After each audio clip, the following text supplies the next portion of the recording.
Standing at the west end of the C&E grounds in Toronto, and on the site of where once stood Fort Rouille. Now, Fort Rouille was a French trading outpost on the shores of Lake Ontario, right there. And it was built here around 1750 for the purpose of helping the French secure their hold on the fur trade at this end of the lake. It only stood for about 9 years. The French troops and traders who were stationed here would burn the fort to the ground when they left in 1759 so to prevent it from falling into the British hands.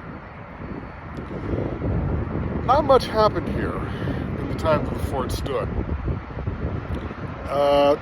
They traded with the First Nations.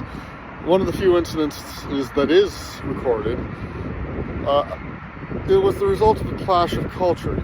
You see, by First Nation traditions, at least the First Nations around here, a person's possessions were limited to what they could carry on them at any one time. So if a person were to put something down and walk away from it, obviously they were ceding possession of it, and they had no need for it any further. And anyone was free to pick it up and claim it as their own from that point forward. At one point, the French here had to abandon the fort, at which point the First Nations came and helped themselves to the trade goods that were stored inside, because obviously the French had no further need or use for them.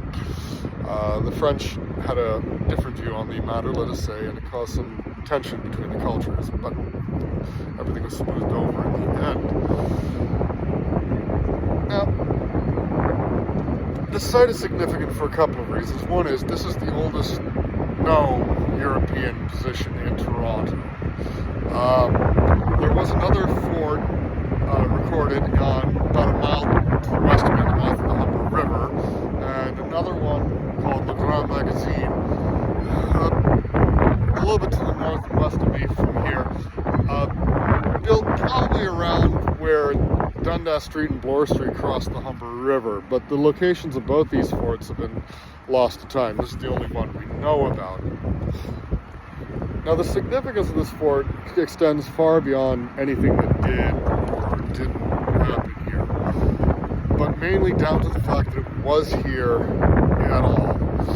You see, when the 7 Years' War was ended by the Treaty of Paris in 1763, Articles 4 or 5 of the treaty stipulated that Roman Catholics were to be given full rights within the territories ceded to the British. And because of this fort and the other forts along the Humber River and of St. Marie among the Hurons up in Midland and other areas, these places were clearly once French territory, which meant that this was about the only part in the British Empire where Catholics had rights. And for much of our history in Canada, for following the British conquest well into the 20th century,